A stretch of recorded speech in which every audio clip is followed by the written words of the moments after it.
तो मेरा पहला प्रश्न है पुलिस से कम ये चीज़ पूरी की पूरी डिटेल में अगर उनको देनी थी तो अखबार में पूरी उसके चोटों का पूरा डिटेल देना चाहिए। मैं शास्त्री नगर में भी रहा हूँ, भट्टा बस्ती में भी रहा हूँ। अगर कोई कहता है पुलिस का अधिकारी हमारे पास नहीं है तो गलत बात है। हम लोगों के पास चोरों की लिस्ट होती है, बदमाशों की होती है, स्मैक्चियों की होती है, उधड़न करने वालों की होती है, इस प्रकार की सब लिस्ट होती है। आशीष का साथ जो घटना हुई, इस केस को अगर आप सॉल्व करते, अगर ये केस आपके पास होता तो सबसे पहले शुरुआत आप कैसे करते? अगर जानवरों के माध्यम से खाई हुई चोटें नहीं हैं तो फिर उसको मारा गया है। अगर वो एक ही जगह है तो वो दोनों एक ही टावर पे आएंगे। जैसे 3 नंबर का टावर है तो 3 नंबर पे आएंगे। तो इनका पता करना कोई बहुत बड़ी बात नहीं है, इसमें कोई टाइम नहीं लगता। आशीष की डेड बॉडी मिली है, उसके बाद राहुल का भी कुछ पता नहीं, तो लोकेशन के टावर तो फिर दोनों के एक जगह आ गए। ये मर्डर है और सोचा समझा मर्डर है। ये जो टावर लोकेशन है ना और कॉल है, ये आदमी के मूवमेंट को बताते हैं। मैंने पुलिसिंग की है और अगर मैं उस स्थिति में होता, मैंने कभी भी इस तरह की चीज़ न तो अलाउ की है। अगर सूचना आई है इस प्रकार की तो उस पर एक्शन लिया है। अगर इस तरह की बात सामने आती है तो सस्पेंशन के अलावा इनका कोई दूसरा तरीका नहीं। कितने दिनों के अंदर पोस्टमार्टम हो जाना चाहिए ताकि जो साक्ष्य हैं वो जुटाए जा सके? पोस्टमार्टम तो तुरंत होना चाहिए, क्योंकि बॉडी में जो है डेवलपमेंट्स आ जाते हैं। इस प्रकार के जो होते हैं इंसिडेंट, उनकी डेड बॉडी को प्रिजर्व करके रखना चाहिए। यदि पुलिस ने इन सभी पहलुओं पर जांच की है तो फिर इसे अभी तक पब्लिक क्यों नहीं किया गया? तो जब आप बता रहे हो तो या तो पूरी बात बताओ।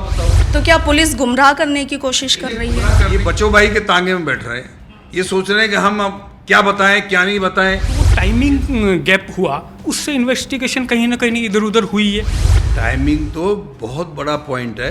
तो क्या पुलिस के पास ये अधिकार है कि वो उस व्यक्ति की लोकेशन परिवारजनों को दे सके? आशीष नहीं नहीं नहीं, मैं इससे सहमत नहीं हूँ। कि एक तो सबसे बड़ी बात है कि लोकेशन थाने वाले बता ही नहीं सकते। बात है पुलिस को ये अधिकार नहीं है कि पुलिस इस प्रकार से कंप्लेनेंट हो या कोई और हो उनको लोकेशन दे दें कि आप पता करिए। जयपुर शहर का एक ऐसा बड़ा मामला जिसने केवल जयपुर ही नहीं, राजस्थान में कहीं ना कहीं चर्चा का विषय बना हुआ है।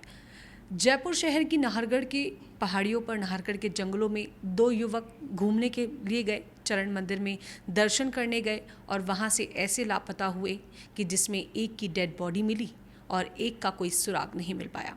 नमस्कार, आप देखना शुरू कर चुके हैं पंजाब केसरी राजस्थान और मैं लीज़ा आज आपके साथ जुड़ी हूं और जयपुर शहर के एक ऐसे केस को लेकर आज हम बातचीत करने वाले हैं, राहुल आशीष का केस, जिसमें आशीष की डेड बॉडी नाहरगढ़ के जंगलों में मिली, लेकिन राहुल का अब तक कोई सुराग नहीं मिल पाया है। पुलिस नए नए तरीकों के साथ में लगातार 190 घंटे हो चुके हैं और लगातार राहुल की खोज कर रही है। उसी को लेकर आज हम बातचीत करने वाले हैं और इसी कड़ी में आपको बता दें कि राजस्थान पुलिस से retired RPS officer Yogendra Joshi, senior advocate और एक्सपर्ट के रूप में आज हमारे साथ ही जुड़े हैं, जिनके साथ आज हम बातचीत करेंगे इस पूरे केस को लेकर। तो सबसे पहले आपका बहुत बहुत स्वागत है योगेंद्र जी पंजाब केसरी राजस्थान में। आपको बहुत बहुत धन्यवाद। मेरा पहला सवाल आपसे, राहुल आशीष का ये पूरा केस हुआ, आशीष की डेड बॉडी मिली, पोस्टमार्टम रिपोर्ट आई और पोस्टमार्टम रिपोर्ट में राहुल का तो कुछ अभी फ़िलहाल कुछ पता नहीं है, लेकिन आशीष की जो डेड बॉडी मिली उसमें रिपोर्ट में ये आया कि आशीष की मौत गर्दन की हड्डी टूटने से, सर पे चोट लगने से हुई। तो आप इस विषय में क्या कुछ कहेंगे? देखिए, इस प्रकार की घटनाएं पहले भी हुई हैं और मैंने भी इस प्रकार की घटनाएं देखी हैं। इस प्रकार के केसेस मेरे समय में भी आए हैं। आपने एक प्रश्न पूछा था चोटों के संबंध का, तो इसमें सिर की चोट, गर्दन की जो हड्डियां हैं गर्दन के पास की वो टूटी हुई है, पीछे की जो रीढ़ की हड्डी है उस पर भी चोट है और एंकल भी टूटा हुआ है। इस तरह की चीज़ मैंने अखबार में पढ़ी है। इसके अंदर ख़ास बात यह है कि साहब वहाँ जानवर भी आते हैं और वहाँ इस तरह का भी हो सकता है तो देखिए, जानवर के काटने की चीज़ भी होती है। अब इतनी चीज़ तो आपने अपने सामने आ गई, भाई ये चीज़ तो देखी गई है, लेकिन जानवर ने उसको काटा या नहीं काटा, जानवर ने उसको मारा या नहीं मारा, इस प्रकार की चीज़ अभी मेरे सामने तो नहीं आई। तो मेरा पहला प्रश्न है पुलिस से कि कम से कम ये चीज़ पूरी की पूरी डिटेल में अगर उनको देनी थी तो अखबार में पूरी उसके चोटों का पूरा डिटेल देना चाहिए था, बनस्पत इसके कि छोटा मोटा दे के रह गए। देखिए, मैं एक शुरुआत करता हूँ तो आपको एक चीज़ बताता हूँ कि ऐसा ही एक सिमिलर केस, इसमें 2 भाई हैं, उसमें 2 दोस्त थे, लेकिन ऐसा सिमिलर केस मैं शास्त्री नगर में भी रहा हूँ, भट्टा बस्ती में भी रहा हूँ, बनी पार्क में भी रहा हूँ। तो भट्टा बस्ती में मैं पोस्टेड था। तो जिस दिन मेरी गश्त थी रात को, सुबह जैसे ही मैं आया थाने पे तो सूचना आई कि साहब एक मकान में आग लग गई। मैंने कहा अभी तो आया ही हूँ मैं, और जहाँ आग लगने की बात हुई वहाँ ही से निकल के आया हूँ। मैंने कहा भाई फायर ब्रिगेड को करो सूचना, आग लग गई तो मैं भी क्या करूँ, लग गई होगी आग, चलो वापस चलते हैं। फायर ब्रिगेड को सूचना दी, फायर ब्रिगेड आई, वो शास्त्री नगर भट्टा बस्ती के पीछे टंकी है, वहाँ पार्क है, वहाँ का मसला है। फायर ब्रिगेड आ गई साहब, उन्होंने कहा साहब खोलो, ये है वो है। अब मैंने सोचा आग का ही मामला है। अब उन्होंने आग बुझाने के लिए प्रेशर मारा, दरवाज़ा खुला हुआ था और लात वात मारी, ऐसे किया तो दरवाज़ा खुला नहीं। तो मैंने कहा क्या हुआ, कि साहब खुल नहीं रहा दरवाज़ा। मैंने और लात मारो जोर से, तो लात मारी तो देखा तो वहाँ लाश थी। मैंने कहा यार लाश यहाँ कैसे, आग लगी हुई घर में, बुझाया कराया। अब वो तो कड़क हो गया बिल्कुल, ऐसे उसके हाथ ऐसे हो गए कि मैंने कहा मकान मालिक कौन, पड़ोसी को जगाओ, इधर जगाया। उन्होंने कहा साहब मकान मालिक यहाँ है लेकिन बाहर गए हुए, बॉम्बे दिल्ली कहीं। मैंने कहा नंबर दो। मैंने कहा वो किसी चौकीदार को रख के गए, हो सकता है डेथ हो गई हो। वहाँ टेलीफोन किया, उनको कहा, मैंने कहा आप किसी को छोड़ के गए हो क्या भाई, आपके मकान में ये हो गया? कि नहीं साहब हम तो ताला लगा के आए थे, वहाँ किसी को हमने नहीं छोड़ा। वो जल चुका, और वो स्थिति में मैंने उस चीज़ को देखी। अब बताइए उसको ट्रेस कैसे करें, वो तो पहचानने में नहीं आ रहा। क्यों? क्योंकि उसका तो पूरा शरीर जल गया। हाँ, अब मैंने क्या देखा कि ट्रेस तो करना है भैया उसको, तो ये शायद चोरी वोरी करने के उद्देश्य से घुसे हों, हो सकता है चोर भी हो सकते हैं या कोई बदमाश भी हो सकते हैं, ठीक है कोई बात नहीं। उसके शरीर का आप देखिए, आप बारीकी से, मैंने कहा इसके शरीर का बारीकी से देखो इसके शरीर पे क्या है। तो उसके गले में एक ताबीज़ था जिस पे 786 लिखा हुआ था। पहली चीज है ना, सुराग मिल गया। अब उसके बाद हमने देखा कि अब पता करो कैसे करें, तो स्मैकची हो सकते हैं, लिस्ट बनाओ, स्मैकचियों की लिस्ट बनाई। अब इनको ढूंढो घरों पे कि स्मैकची कहाँ है, जो भट्टा बस्ती, शास्त्री नगर, बनी पार्क के जितने स्मैकची हैं, क्योंकि हमारे पास लिस्ट रहती है। अगर कोई कहता है पुलिस का अधिकारी हमारे पास नहीं है तो गलत बात है। हम लोगों के पास चोरों की लिस्ट होती है, बदमाशों की होती है, स्मैकचियों की होती है, उधड़ंग करने वालों की होती है, इस प्रकार की सब लिस्ट होती है। मैंने उसमें देखा और स्मैकचियों की तलाश कराई। ज़्यादा टाइम नहीं हुआ, शाम को 5 बजे ये पता लग गया कि एक स्मैकची घर से गायब है, वो नहीं मिल रहा। तो मैंने कहा मैं चलता हूँ। मैं गया, घर देखा तो उसकी पत्नी थी वहाँ। मैंने उससे पूछा, मैंने कहा भाई तुम्हारा आदमी कहाँ है? कि साहब मैं पता कोई नहीं, कल से गायब है। तो वो जब महिला ऐसे बात कर रही थी तो यहाँ देखी मैंने, जेल की मोहर लगी हुई थी उसके। कहाँ पर? यहाँ। मैंने कहा भाई आपके जेल की मोहर कैसे लगी हुई है, ये जेल कब गए तुम? कहने मैं मिलवा गई थी। मैंने किससे मिलने गए थे? जेल। बस हमारा काम हो गया। मैंने कहा आओ बिराजो चलो। और मैंने जब आकर के डिटेल में बात करी तो पता चला कि ये 2 दोस्त थे स्मैकची, दोनों जेल एक साथ गए। फिर इनकी जमानत हो गई। जिस दिन जमानत हुई उसके एक दिन पहले ये महिला उससे मिलने गई जेल में, तो उसकी मोहर लगी हुई थी।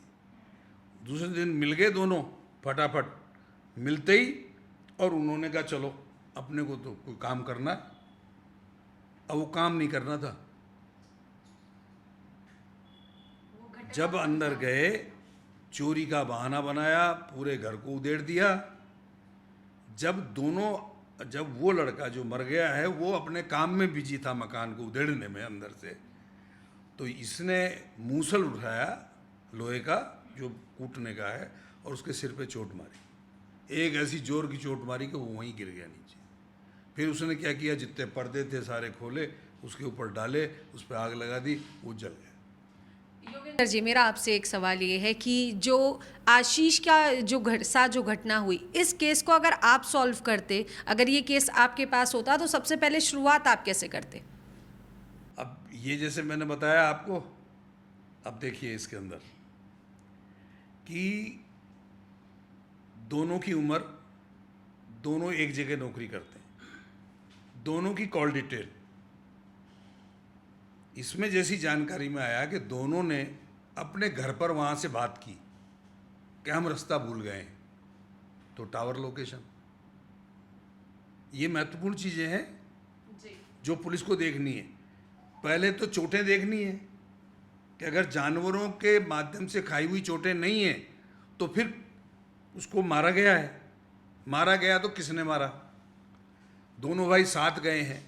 इसमें यह भी आया है समझ में कि जो मोबाइल नंबर हैं दोनों के, उन दोनों मोबाइल नंबरों से घर पे बात की गई है और दोनों ने ये कहा कि हम गुम गए हैं, हम नहीं पहुंच पा रहे, रास्ता भटक गए, ये हमें उसमें कहा है। देखिए टावर लोकेशन तो इम्पोर्टेंट है कि उससे ये पता लग जाता है कि दोनों एक जगह हैं कि नहीं है जी। एक टावर में अगर 3, 4, 5, 6 पॉइंट होते हैं, पूर्व, पश्चिम, उत्तर, दक्षिण के, अगर वो एक ही जगह हैं तो वो दोनों एक ही टावर पे आएंगे। जैसे 3 नंबर का टावर है तो 3 नंबर पे आएंगे, 2 नंबर का टावर है तो 2 नंबर पे आएंगे। तो एक तो ये है। तो ये पता करने का इन्होंने प्रयास किया कि नहीं किया पुलिस ने, मुझे पता नहीं है, लेकिन कॉल डिटेल, उनकी उपस्थिति, उनके आने जाने, किस टावर से किस बार कब संपर्क हुआ, ये सब ट्रेस होता है। लेकिन योगेंद्र जी, जो जानकारी मिली उसमें ये है कि आशीष के फ़ोन की कॉल डिटेल्स खंगाली गई थी और आशीष ने अपने फ़ोन से अपने घर पर अपनी मां को कॉल किया था। राहुल की कॉल डिटेल्स से लड़की का नंबर पाया गया, लेकिन राहुल के फ़ोन से घर पर फ़ोन नहीं हुआ था, ये रिपोर्ट में कहा गया है पुलिस की इन्वेस्टिगेशन जैसे में। आपने ये कहा, लेकिन मैंने जो पढ़ा, जो उसमें ये चीज़ थी कि दोनों ने कॉल की, है ना। अब आप जो कह रहे, हो सकता है वो वर्जन हो कि ये आया हो ऐसा, ठीक है। अब जैसे कॉल डिटेल है, चलिए उसने अगर घर नहीं किया है और उसने कर लिया तो टावर लोकेशन तो एक आएगी, नंबर 1। दूसरा, उन्होंने किस किस से बात की, कब कब बात की, कितनी देर बात की, ये सब आएगी। ऐसा नहीं कि नहीं आ सकती है।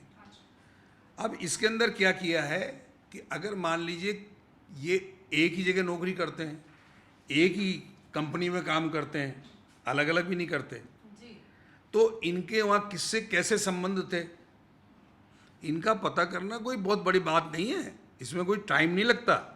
ये एक दिन का पूरा काम है कि इन्होंने किस किस से क्या क्या बात की, किस किस के इनसे संपर्क हैं। अगर मान लीजिए जैसे वो लड़की का मामला है, तो ये जो मैंने घटना बताई है, ये भी मसला वही है कि इसमें उसकी पत्नी से उसके संबंध थे, इसलिए जैसे ही जेल से बाहर आया वैसे ही उसने पहले इसको सल्टाया। लेकिन एक सवाल ये है कि जो पुलिस की जो जानकारी के मुताबिक राहुल की जो लोकेशन थी, उसी वक्त लास्ट वहीं दिखाई गई थी जहां पे आशीष की डेड बॉडी मिली है। उसके बाद राहुल का भी कुछ पता नहीं, तो लोकेशन के टावर तो फिर दोनों के एक जगह आ गए। उस बारे में क्या? तो मैं ये कह रहा हूँ कि ये मर्डर है और सोचा समझा मर्डर है। इसके अंदर कोई भी ऐसी बात नहीं है जिसके बारे में पुलिस पता नहीं लगा सकती हो। जब आप कह रहे हैं कि जहाँ डेड बॉडी है वहाँ पर उसकी राहुल की लोकेशन का पता चलता है, तो इसका क्या तात्पर्य है कि जहाँ बॉडी है वहाँ राहुल है और वो मरा हुआ मिला है अपने को, मृत्यु हो चुकी है उसकी। अब यही देखना है कि इनका पिछला क्या बैकग्राउंड रहा है। तो पिछले बैकग्राउंड को देखने के लिए पुलिस को ज़्यादा जोर लगाने की आवश्यकता नहीं है। अगर किसी लड़की से संपर्क है तो कॉल डिटेल है। दूसरा, वो कहाँ कहाँ कब कब जाते थे, ऑफिस के सीसीटीवी फुटेज हैं जिनके ये ट्रेस कर सकते हैं। उसके अलावा इनकी किससे क्या बात होती थी।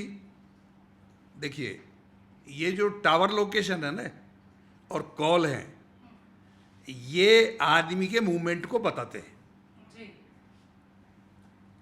क्या था, मैं गया एक बार कलकत्ता, तो वहाँ ये पता करना था कि ये नंबर आदमी के हैं, ये किसके नंबर हैं। कोई ऐसी गतिविधि थी बहुत भयंकर जिसके बारे में मैं गया, तो देखा तो जो लड़का है उसकी तो टावर लोकेशन मूवमेंटेबल है वेस्ट बंगाल में। कभी तो उस टावर पे आती, कभी उस टावर पे आती, कभी उस टावर पे आती, कभी, और वो जिससे बात करता है वो स्टैटिक है। वो क्या है? स्टैटिक है। मैंने अधिकारी को कहा ये व्यक्ति उस लड़की से बात करता है क्योंकि लड़की मूवमेंटेबल नहीं है। बोले आप कैसे कह सकते हैं? मैंने कहा जांच कर लो।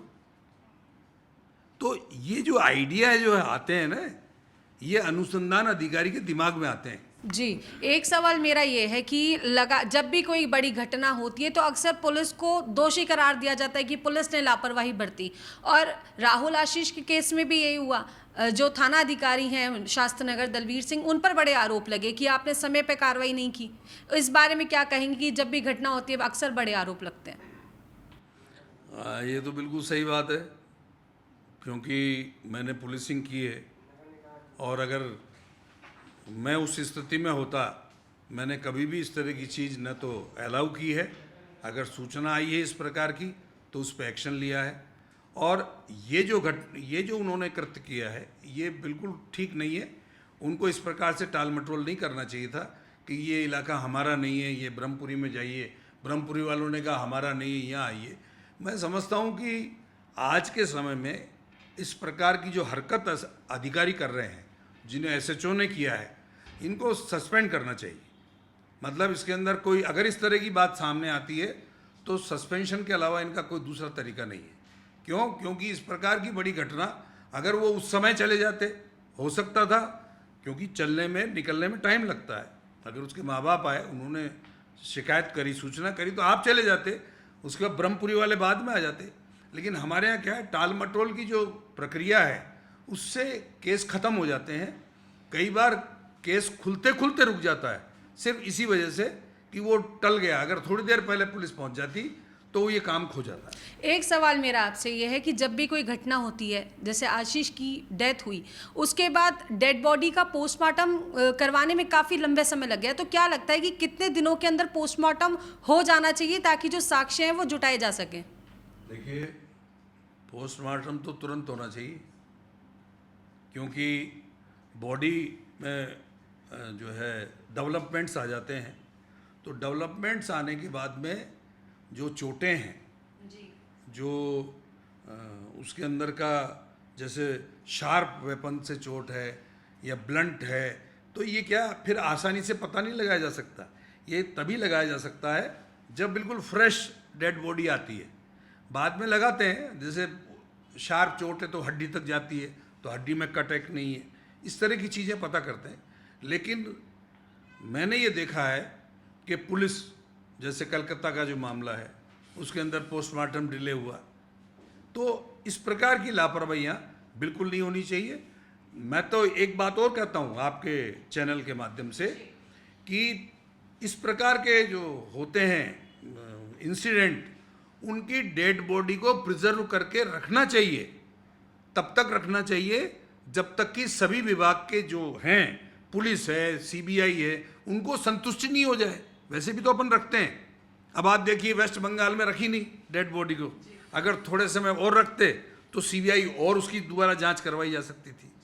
इसी तरह से डेड बॉडी का तुरंत होना चाहिए, साथ ही उसको रखना चाहिए प्रिजर्व करके, जब तक वो ट्रेस आउट होने की संभावना रहती है तब तक रखना चाहिए, तुरंत उसका डिस्पोजल नहीं करना चाहिए, और रखने की अपने पास जगह मोर्चरी में रहती है। जी, मेरा आपसे सवाल है, आपने अभी अभी पुलिस प्रशासन पर बड़े सवाल उठाए। इस पूरे मामले में जो इन्वेस्टिगेशन हुई, आपका कहना है कि पुलिस ने कॉल डिटेल्स निकाल करके, पहली बात तो टावर मैच नहीं की, दूसरी बात आप कह रहे हैं कि अगर लड़की का नंबर पाया गया है, अगर लड़की का मामला है तो ऑफिस में जा कर के पूछताछ क्यों नहीं की, ऑफिस में किस तरह के संबंध थे, ये सभी बातों पर पुलिस ने इन्वेस्टिगेशन क्यों नहीं किया, ऐसा आपका कहना है। ये बहुत ही मामूली से सवाल है, जैसा कि हम और आप अभी डिस्कस कर रहे हैं, किसी के भी मन में ये मामूली से सवाल आ सकते हैं। तो क्या हमारे पुलिस प्रशासन के इन्वेस्टिगेशन में ये सवाल उन्हें समझ में नहीं आए कि हमारा पुलिस प्रशासन इतना कमज़ोर है? पहली बात। दूसरी बात यही कि यदि पुलिस ने इन सभी पहलुओं पर जांच की है तो फिर इसे अभी तक पब्लिक क्यों नहीं किया गया? तो कह रहा हूँ कि या तो पुलिस को बताना ही नहीं चाहिए था, भाई आप क्यों बता रहे हैं कि हमने पोस्टमार्टम कराया तो चोटें ये पाई गई, हमने मोबाइल कॉल डिटेल निकाले तो उसमें एक लड़की का नंबर भी आया। भाई आप खुद बता रहे हो ना, पब्लिक तो पूछ नहीं रही आपसे, तो जब आप बता रहे हो तो या तो पूरी बात बताओ और या फिर मत बताओ। तो क्या पुलिस गुमराह करने की कोशिश कर रही है? गुमराह करने की कोशिश नहीं कर रहे हैं, ये बच्चों भाई के तांगे में बैठ रहे हैं, ये सोच रहे हैं कि हम अब क्या बताएं क्या नहीं बताएं, क्लियर कुछ है नहीं। 10 तरह के दिमाग है, एसआईटी गठित कर दी, उसमें कोई अधिकारी क्या सोच रहा है, कोई क्या बात कर रहा है, कोई क्या बात कर रहा होगा। तो इस उहापोह में जो चीज़ बाजार में आ जाती है, जो चीज़ पत्रकार के माध्यम से आ जाती है, वो चीज़ फिर वहाँ ट्रोल करने लग जाती है। लेकिन इसमें योगिंदर जी एक मुद्दा ये भी बन रहा है कि पुलिस खुलकर सामने क्यों नहीं आ रही है? पुलिस ने, आपने कहा कि लड़की का मामला बता दिया, ये सारी चीज़ें डिटेल दे रही है, बाकायदा पेपर्स में भी आ रहा है, न्यूज़ मीडिया भी चला रही है, लेकिन पुलिस खुलकर अभी तक किसी के सामने बात ही नहीं करना चाह रही है। क्या कुछ कारण हो रहे हैं? मैंने आपको यही कहा है कि ये सोच रहे हैं कि कोई हमारे मुंह से ऐसी कोई बात नहीं निकल जाए जो हमें अभी नहीं बतानी चाहिए, सिर्फ इतनी सी बात रहती है। बाकी कॉल डिटेल है, आप अभी अगर निकलती हो तो कॉल डिटेल से वैसे ही पता लग जाता है किसने किससे कितने बजे बात की, किसने कब बात की।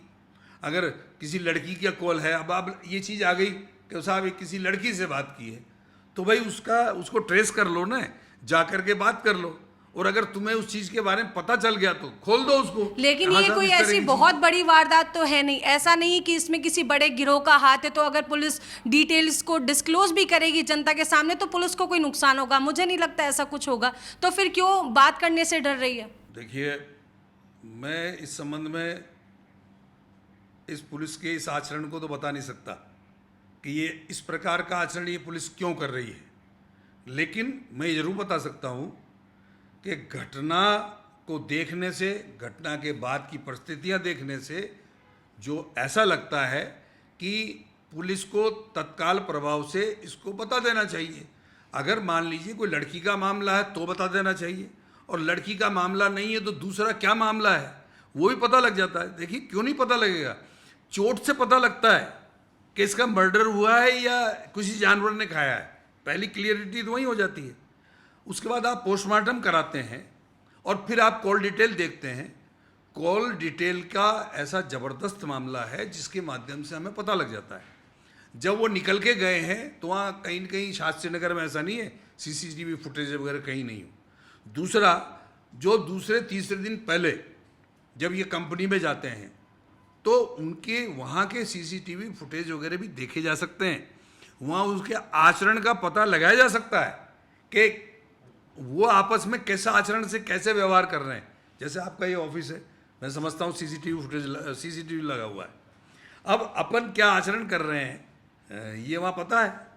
अगर मान लीजिए वो दोनों भाई वहाँ जाते हैं कंपनी में काम करने के लिए, तो कंपनी में फुटेजेस मिलेंगे आपको, उनके आचरण के बारे में पता लग जाएगा कि दोनों अलग अलग काम करते हैं, ये साथ निकलते हैं, ये एक दूसरे से कैसा व्यवहार करते हैं। अगर मान लीजिए लड़की का संबंध है तो उसको क्लियर कर लेना चाहिए, नहीं है तो कह देना चाहिए साहब लड़की वाला मसला इसके अंदर नहीं है, लेकिन वो भी नहीं बता पा रहे। आपकी इसी बात को लेकर मेरा एक सवाल है कि किसी भी क्राइम की इन्वेस्टिगेशन में टाइमिंग सबसे इम्पोर्टेंट रोल अपना पैक करता है। इससे पूरे इंसिडेंट में हमने यहाँ देखा कि पुलिस के पास गए परिवादी, पुलिस ने वहाँ टालम टोल करी, लोकेशन परिजनों को दे दी।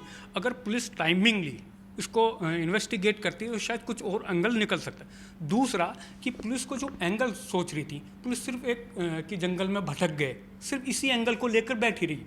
लेकिन जबकि उसकी बॉडी मिल गई थी, उसके बाद भी 2-3 दिन निकलने के बाद भी पुलिस ने दूसरे एंगल्स को खंगालना शुरू नहीं किया बाद में। तो वो टाइमिंग गैप हुआ, उससे इन्वेस्टिगेशन कहीं ना कहीं इधर उधर हुई है। टाइमिंग तो बहुत बड़ा पॉइंट है। देखिए, पुलिस में हमें कहा समझाया गया है और हमने वैसी नौकरी की है कि आप कहीं कोई प्रोग्राम में जाते हैं, कहीं आपकी ड्यूटी लगती है, 1 घंटे पहले पहुंचिए और 1 घंटे बाद आइए। इसका क्या तात्पर्य है कि हम जाएंगे तो हमें पहले से वहाँ व्यवस्था का पता लगेगा कि हमको कितना स्टाफ चाहिए, कितना जाब्ता चाहिए, वहाँ की स्थिति क्या है, हम अधिकारियों को बता पाएंगे। तो ये क्या होता है, ये जो होमवर्क नहीं करते ना, उनका नतीजा यही रहता है। ये जो चीज़ है, अब जो वर्तमान जो पुलिसिंग है उसको तो और ज़्यादा इफ़ेक्टिव होना चाहिए, मतलब टाइम पीरियड कम होना चाहिए। हमारे समय में तो कई जगह तो जीप भी नहीं थी, मोटरसाइकिलें नहीं थी, तो भी हमें जाना पड़ता था। और मैं जब शास्त्री नगर में था तो इसी जंगल से मैं ऊपर से लाश उतार के लाया, मैं खुद। तो ये कोई, मैंने ऐसा तो नहीं कि वो जंगल मैंने देखा हुआ नहीं हो। जब मैंने वहाँ नौकरी की है तो दोनों इलाके के पूरे जंगल देखे हुए हैं। तो ये जो चीज़ है, टाइम पर पहुँचना और तुरंत। अब बताइए, वो वहाँ आए, फिर उनको टरका दिया, वहाँ आए होंगे तो आधा घंटा वहाँ लगा होगा, फिर वो यहाँ से ब्रह्मपुरी नज़दीक है क्या, फिर वो बेचारे अपने मोटरसाइकिल लेके ब्रह्मपुरी गए होंगे, फिर वहाँ बात की होगी। तो मैं समझता हूँ 4-5 घंटे इसके अंदर निकल गए होंगे, तब पुलिस वहाँ मौके पे पहुँची, जब तक शाम हो गई होगी। तो क्या पुलिस के पास किसी भी, जैसे कोई व्यक्ति अगर लापता हो जाता है, उसकी कोई खबर नहीं होती है, तो क्या पुलिस के पास ये अधिकार है कि वो उस व्यक्ति की लोकेशन परिवारजनों को दे सके? आशीष राहुल के केस में ये मामला रहा कि जब परिवारजन थाने पहुंचे तो थाने के जो मौजूद वहां पर लोग थे, जो अधिकारी थे, उन लोगों ने लोकेशन परिवारजनों को दे दी और ये कहा कि आप अपने स्तर पर जाके खोज लें। तो क्या पुलिस के पास ये अधिकार है कि वो लोकेशन परिवारजनों को? लोकेशन नहीं दी, उन्होंने ये बताया कि आपका जो घटना स्थल है ये हमारे इलाके का नहीं है। लेकिन सर, आरोप है कि लोकेशन हमें बकायदा थाने से मिली है। ये आरोप है कि थाने से हमें लोकेशन दी गई है और उन्हें कहा गया है कि आप जाके अपने स्तर पे खोज लीजिए। तो क्या पुलिस के पास किसी भी पीड़ित परिवार को लोकेशन देने का अधिकार है? नहीं, मैं इससे सहमत नहीं हूँ। कि एक तो सबसे बड़ी बात है कि लोकेशन थाने वाले बता ही नहीं सकते, क्योंकि ये सारी चीज़ मॉनिटरिंग होती है डीसीपी कार्यालय में, ठीक है।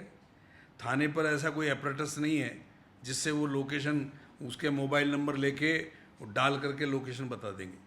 वो एसपी ऑफिस से पूछेंगे, वहाँ नंबर डालेंगे, बताएंगे। जब अगर वो इतना पेन ले लेंगे, अगर एसएचओ इतना ही पेन ले लेगा तो फिर मौके पे नहीं चले जाएंगे। उन्होंने सिर्फ इतना कहा है उनसे पूछ के कि भाई कहाँ की घटना है, कि साहब फलानी जगह की घटना है। वो जैसे वो मंदिर का नाम बताते हैं कि वहाँ की चारण मंदिर, तो उन्होंने कहा वो हमारे इलाके में नहीं है, वो ब्रह्मपुरी नहीं सर, परिजनों का जो आरोप है वो ये है कि जब उन्होंने 12-1 बजे थाने के अंदर अपनी एफआईआर दर्ज कराने गुमशुद के लिए गए तो उन्होंने टरका दिया लोकेशन क्षेत्राधिकार को लेकर ब्रह्मपुर। वो फिर भी गए, लेकिन जब वो 4-5 बजे गए तो पुलिस ने उसकी लोकेशन, जो भी XYZ परिजनों का आरोप के मुताबिक, कि उनको एक लोकेशन दे दी कि ये लोकेशन बता रहा है, आप अपने स्तर पर एक बार वहाँ चेक करो। तो उसमें भी टाइमिंग गया। यदि पुलिस उसको, ये परिजनों का आरोप है। गलत बात है। पुलिस को ये अधिकार नहीं है कि पुलिस इस प्रकार से कंप्लेनेंट हो या कोई और हो, उनको लोकेशन दे दें कि आप पता करिए। ये तो बिल्कुल सही है। मैं तो ये तक कहूँगा कि एक ज्योति नगर का मामला था जहाँ किसी लड़की का लैपटॉप और मोबाइल चोरी चला गया। उसने शिकायत करने ज्योति नगर थाने गई तो एएसआई पूछता है वो सीसीटीवी फुटेज ले आए क्या? तो भाई फिर तुम्हारे पास क्या लेने आए? ये उस समय में जब बात आई थी तो मैंने टीवी पे बोला था कि इस तरह की बात हुई है। मतलब बच्ची का मोबाइल और लैपटॉप चला गया, ज्योति नगर थाने गई तो संबंधित एएसआई कहता है आप सीसीटीवी फुटेज ले आओ, वहाँ होंगे ना। तो उससे फिर ट्रेस कर लेंगे। मुकदमा दर्ज करने की बात दूर है, पहले सीसीटीवी फुटेज लाओ, समझ गए आप। तो इस तरह की जो हरकत करते हैं ना, ये हरकत है वर्तमान समय के अनुसार हमारी पुलिस की ट्रेनिंग नहीं है। ये जितने लोग कहते हैं कि हम पुलिस की ट्रेनिंग कर रहे हैं, बड़े बड़े आरपीएफ, बड़े बड़े यूनिवर्सिटी तक खुली हुई है जोधपुर में पुलिस की, मैं कहता हूँ वो किस लिए खुली हुई है? आप एक अधिकारी को अगर ये नहीं समझा सकते कि तेरे पास सूचना आती तुमको क्या करना है, कितनी जल्दी पहुंचना है, तुमको पहले उस कंप्लेंट पे क्या एक्शन लेना है। अगर हमारे अधिकारी, हमारे सुपरवाइजरी अधिकारी और हमारे राजनेता अगर इस चीज़ को, हमारी पुलिस को यही नहीं समझा पाए हैं, तो इस प्रकार की घटनाएं तो रोज होंगी और हो रही है। टीवी के ऊपर, अखबारों में न्यूज़ आती हैं कि पुलिस के पास गए, पुलिस ने टरका दिया, वहाँ से टरकाया, वहाँ से टरका दिया। अगर किसी राजनेता से बात करो तो कहते हैं साहब फ्री रजिस्ट्रेशन कर रखा है, हमारे यहाँ तो कोई छूट ही नहीं सकता, जो आएगा उसका तुरंत। और आज भी मैं कह रहा हूँ आपको, जैसी स्थिति आज से 10 साल पहले थी वो स्थिति आज है, स्थिति में कोई परिवर्तन नहीं है। वो आप देख रहे हैं कि जब पुलिस के पास जाते हैं शास्त्री नगर, तो वो क्या कह रहे हैं? वो कह रहे हैं साहब वहाँ जाओ दूसरे थाने में। तो फिर पुलिस में परिवर्तन कहाँ आया? वो कि वही पुलिस जो पहले टरकाती थी वो आज टरकाती है। योगेंद्र जी, मेरा एक सवाल है, वारदात मतलब ये जो घटनाएं 1 सितंबर 2024 की, अभी जब हम बात कर रहे हैं 9 सितंबर 2024 हो चुका है। राहुल की खोज लगातार जारी है मगर नतीजा अभी तक शून्य है। खोजी कुत्ते ले जाए गए, हेलीकॉप्टर से सर्च किया गया, पैदल घूम करके एक एक चप्पे को छाना गया, मगर अभी तक भी राहुल का कोई सुराग नहीं लगा। और उसी एक ही एरिया में पुलिस घूम घूम करके लगातार सर्च कर रही है। आप सीनियर ऑफिसर है, क्या सलाह देंगे? किसी और एंगल से या कोई और स्थानों पर ये जांच होनी चाहिए? उसकी जो ढूंढा जा रहा है उन्हें ढूंढा जाना चाहिए। बिल्कुल, जब ये उस गहराई तक चले गए जहाँ कोई नहीं जाता, जैसा मैंने पढ़ा है, पूरा छान लिया इन्होंने जंगल, तो वो कहाँ गया? तो अब उनको क्या है पुलिस को कि इनके वेयर अबाउट्स जो हैं, जहाँ जहाँ इनकी जानकारियाँ हैं, जहाँ जहाँ इनकी रिश्तेदारियाँ हैं, उसका मोबाइल पूरी चीज़ बोलेगा। दोनों के मोबाइल की कॉल डिटेल आपको पूरा इतिहास बता देगी उनका। अगर उनके कहीं बाहर संबंध होंगे, अगर वो यहाँ से निकल गया तो कहाँ गया है। देखिए, कई बार ऐसी जगह है जहाँ आदमी के पहुँचने की नहीं होती शंका, लेकिन वो वहाँ मिलता है। अब जैसे मैं जो इस मर्डर करने वाले को लेके आया, मैं कोटा से केशवपुरा थाने के इलाके से लाया, और वो उसके दोस्त था कोई पुराना कभी टेलर मास्टर, उसके यहाँ चला गया। हाँ, आप जा भी नहीं सकते। हाँ, आपका एक्सपीरियंस क्या कहता है इस मामले में कि इन्वेस्टिगेशन किस तरह से होनी चाहिए? अब पुलिस को इस एंगल पे भी कि जो इनके दूर दूर के रिश्तेदार हैं, जो इसके बचपन के दोस्त हैं, जो इसके क्लासमेट रहे हैं, जो कंपनी में जितने लोगों से ये मिला है, जो मतलब मैं आपको क्या बताऊं कि इसके कपड़े कहाँ सिलते हैं, ये जूते कहाँ से खरीदता है। ये अगर जयपुर से बाहर गया है तो ये जयपुर से बाहर कहाँ हो के आया, वहाँ किन किन लोगों से मिला, रिश्तेदारी में गए तो कौन सी रिश्तेदारी में गए, रिश्तेदार कौन था, उन रिश्तेदारों में कब गए, ये उनसे किससे संपर्क हुआ। अब क्या है कि जब अपने को वहाँ नहीं मिल रहा है तो हमें अब चारों तरफ देखना पड़ेगा, और देखने के लिए यही है कि जो एंगल हैं वो ये हैं कि अगर इस लड़के के काटने के, जानवर के काटने के निशान नहीं हैं तो ये मर्डर है। क्लियर? जब मर्डर है और दूसरा वहाँ पर नहीं है, लापता है, तो उसका उसमें शामिल होना 100% मैं मानता हूँ कि वो जब वहाँ नहीं है तो उसका शामिल होना बिल्कुल करेक्ट है। और ये सूचना देना कि हम डुल गए हैं वहाँ, घर पे ये सूचना देना, ये उस शक को जाहिर करता है जिससे उसने घर वालों को ये बता दिया कि भाई हम डुल गए हैं, हम नहीं आ पा रहे हैं, और वारदात करने का टाइम मिल गया उसको। पुलिस ने इस एंगल से जांच करने की कोशिश नहीं की, आपको क्या लगता है? क्योंकि पहला जो फ़ोन गया था, आशीष ने होमगार्ड को फ़ोन किया कि हम रास्ता भटक गए, दूसरा फ़ोन जो गया उसमें ये कहा गया कि हमें रास्ता वापस मिल गया है, मुझे मेरा भाई मिल गया है। तो इस चीज़ की क्या गारंटी है? होमगार्ड के पास जो दूसरा फ़ोन गया था वो फ़ोन आशीष ने ही किया था। मैं वही कह रहा हूँ आपसे कि फ़ोन, किस फ़ोन से किसने बात की, जी, ये आप नहीं, इसकी जांच नहीं होगी, इसकी जांच तो कर ही नहीं सकते। उसका फ़ोन वो भी काम में ले सकता है और उसका फ़ोन वो भी काम में ले सकता है, ठीक है। हाँ, लेकिन टावर लोकेशन तो बताएगी, टावर लोकेशन तो बता ही रही है ना कि दोनों एक जगह पर हैं। तो इसलिए अगर आप इसके बारे में कि साहब उसने ये वाली बात कही है, उसने होमगार्ड से संपर्क किया फिर ये कह दिया, ये तो आप कह रहे हैं, मुझे इसकी जानकारी नहीं है। ये आप कह रहे हैं कि साहब उसने होमगार्ड से बात की फिर उसने ये बताया कि हमको रास्ता मिल गया है, ये सब बातें अगर आप कह रहे हैं, अगर इन सब बातों को जोड़ लेते हैं तो भी क्लियर हो जाता है। एक मेरा सवाल ये है, आजकल मतलब ये ट्रेंड सा कह लें, हम इसे ट्रेंड सा हो गया है कि कोई भी घटना होती है तो डेड बॉडीज़ को लेकर जो है प्रदर्शन होने लगता है, जबकि अगर लॉ की बात की जाए तो ये लॉ के अगेंस्ट है। पुलिस के हिसाब से आपको जल्द से जल्द बॉडी का पोस्टमार्टम करवाना अनिवार्य है, तो पुलिस एक्शन क्यों नहीं लेती है? अक्सर लंबा समय निकाल दिया जाता है। वो देखिए, पहले घटना हुई होती है, उत्तेजनाएं रहती हैं, ठीक है, उस उत्तेजना में वो एक्शन नहीं ले सकते। पहले आपको जानकारी होनी चाहिए कि अपने यहाँ बड़े ट्रक पहले झालाना से निकला करते थे, तो ट्रक ने मार दिया एक को, मैं आदर्श नगर इंचार्ज था, आए घटनास्थल पे तो एक एडिशनल एसपी थे गरम मिजाज के, उन्होंने जो है वो जो जाम लगा रखा था लाश रख के वो लाठियाँ भाजी और टनाटन कर दिया सबको, तो उसमें वो टनाटन हो गए। शाम को उनको जो है रवाना कर दिया। तो और दूसरा एक और बताऊं कि इसी प्रकार से दूसरा इंसिडेंट हुआ, क्योंकि रोज़ मरते थे, झालाना में ट्रक चलते थे।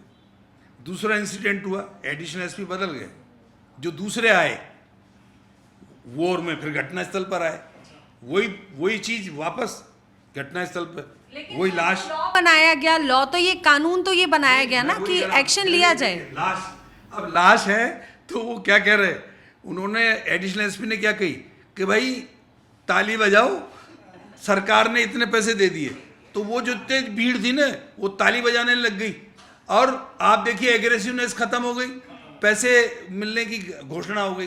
तो ये जो पैसे दिए जाते हैं ना, ये पैसे तुरंत रिलीफ देने की एक टेंडेंसी बन गई है, और आजकल सब जगह हो गया। एक्सीडेंट हो जाए तो पहले पैसे दो, कोई बिजली के चिपक के मर गया तो पैसे दो। ये किसने चालू किया? ये पुलिस और प्रशासनिक अधिकारियों ने अपने बचाव को, हम बच जाए, कोई आफत नहीं हो, उसको करने के लिए ये ट्रेंड चालू कर दिया, और ये ऐसा ट्रेंड कर दिया है जो ये रुकेगा और नहीं अब किसी सूरत में। सर, मेरा एक लास्ट सवाल है कि जो पुलिस इन्वेस्टिगेशन है आजकल टेक्नोलॉजी बेस्ड हो गई, सीसीटीवी ले आओ, CDR एनालिसिस कर लो, इसी के ऊपर डिपेंड हो गई सारी police investigation, line of police. लेकिन जो इनकी मैनुअल इन्वेस्टिगेशन थी, कहीं उनसे दूर तो नहीं हो गई है? देखिए, मैंने अभी यही बात चल रही थी कि जब हमारे समय में तो ये चीज़ें थी नहीं, तो करते क्या थे? करते ये थे कि घटनास्थल, देखिए बहुत बड़ी बात बता रहा हूँ, घटनास्थल बोलता है। क्या बोलता है? घटनास्थल बोलता है जोर जोर से। अब उसको बोलता है तो उसको सुनने वाला चाहिए, उसको देखने वाला चाहिए। यस, मैं जब FBI के साथ गया था, FBI अमेरिका की जो आई थी टीम, मेरे चंडीगढ़ में गया था, तो उन्होंने मुझसे कहा कि इंडियंस की सबसे बड़ी खराबी यही है कि घटनास्थल पर ही एक दूसरे से बातें करते हैं, वहीं इकट्ठे हो जाते हैं। अरे जब बम ब्लास्ट हुआ तो सबसे पहले उस बम ब्लास्ट को शाम को पानी से धो दिया और ये कह दिया देखो सुचारू रूप से दर्शन हो रहे हैं, सब सुचारू रूप से हो रहे हैं। उन्होंने कहा इससे ज़्यादा क्या हो सकता है कि आपने एविडेंस खत्म कर दिए, जबकि उस घटनास्थल को तो कॉर्डन करना चाहिए था, और उसको तब तक कॉर्डन करना चाहिए, ये उनका कहना है, जब तक कि अभियुक्त नहीं मिल जाए। अब बताइए कितनी बड़ी बात उन्होंने कही है, और हम शाम को 5 बजे धोधा करके नक्की कर दिया हमने। तो जो हमारे काम करने का तरीका है उस तरीके में बदलाव की आवश्यकता है। बम ब्लास्ट कराया हमारे सामने और हमसे कहा अब आप एविडेंस ढूंढिए। अब आप देखिए, वो जो अमेरिकन है वो तो बिल्कुल झुके हुए हैं, वो ये कह रहे हैं मुलजिम कैसे पकड़ूं, मुलजिम कैसे पकड़ूं, मुलजिम कैसे पकड़ूं। और हमारे क्या कर रहे हैं कि यार ये क्या मिल गया तेरे को, ये क्या मिला तेरे को, क्या मिला, इसमें क्या मिला, ये हालत थी। तो जो मैंने चीज़ देखी है और FBI से सुनी है और उन्होंने जो मुझे बातें बताई हैं कि हिंदुस्तान के अंदर ये होता है, सबसे पहले आपके यहाँ चोरी हो जाएगी, पुलिस तो आएगी बाद में और सारो मोहल्लो अंदर चक्कर काट के और तमारो काई काई चोरी गयो छे और वो बाहर, और जब पुलिस आएगी तो आपको मकान खाली मिलेगा और कोई अंदर घुसा हुआ नहीं मिलेगा। जबकि क्या हुआ, सारी अलमारियां देख ली, सारे सब देख लिया और सब जगह हाथ लगा दिए, कोई आपको वहाँ एविडेंस नहीं मिला। आशीष के केस में भी फिलहाल यही हो रहा है कि जिस जगह पे घटना हुई, जहां डेड बॉडी मिली है, वहां पर आप ये माने कि पुलिस ने कोई किसी तरीके का कोई क्लू के लिए कुछ भी ऐसी नहीं छोड़ी है। हाँ, डेड बॉडी मिली, उसको बारिश का मौसम है, उसको टेंट में बिल्कुल ढक देना चाहिए था, उसके चारों तरफ ऐसी व्यवस्था कर देनी चाहिए थी कि इस डेड बॉडी की जैसी स्थिति है उस स्थिति के अंदर कोई पैर नहीं, वहां तो अभी कुछ नहीं मिलेगा आपको। तो आप देखेंगे यथास्थिति ना रहते हुए वहां पे आम जनता वहां पे घूमने जा रही है। तो मैं क्या कह रहा हूँ आपको, हमारे यहाँ ये है कि पुलिस तो पहुंचती है लेट, पब्लिक पहले पहुंचती है हर घटना पर। मतलब बीइंग अ पुलिस अधिकारी आप रिटायर्ड हो चुके हैं, लेकिन आप खुद इस बात को स्वीकार कर रहे हैं कि पुलिस लेट पहुंचती है। बिल्कुल 100%। ये जरूर है कि घटना का पुलिस को पता नहीं रहता, ये ठीक है, जहाँ घटना होती है दूसरों को पता रहता है, लेकिन हमारा जो पहुंचने का जो टाइम है वो हमारा ऐसा होना चाहिए कि घटना घटी, आपको सूचना मिली और आप तुरंत पहुंच जाए। आप तुरंत नहीं पहुंच करके, पहली बार सूचना मिलती है आप उसको टाल मटोल करते हैं, उससे 10 बातें करेंगे। अब जैसे मान लीजिए कोई किसी की लड़की चली गई 17 साल की, तो उसको ज्ञान देंगे, उनने कि भाई ध्यान राख करो है, अरे भाई तुम ज्ञान देने की जरूरत है क्या तुम्हारे को है? अच्छा, कोई अगर बड़ी औरत चली गई 15-20 साल की, तो कि भाई तारे दाएं बाएं देख ले और पतो कर ले, कहीं कोई के साथ चली तो नहीं की। मतलब ये चीज़ें जो है, ये ऑब्जर्वेशन हमारी थोड़ी होनी चाहिए, हमारी ऑब्जर्वेशन ये होनी चाहिए कि ये अपराध घटित हो गया।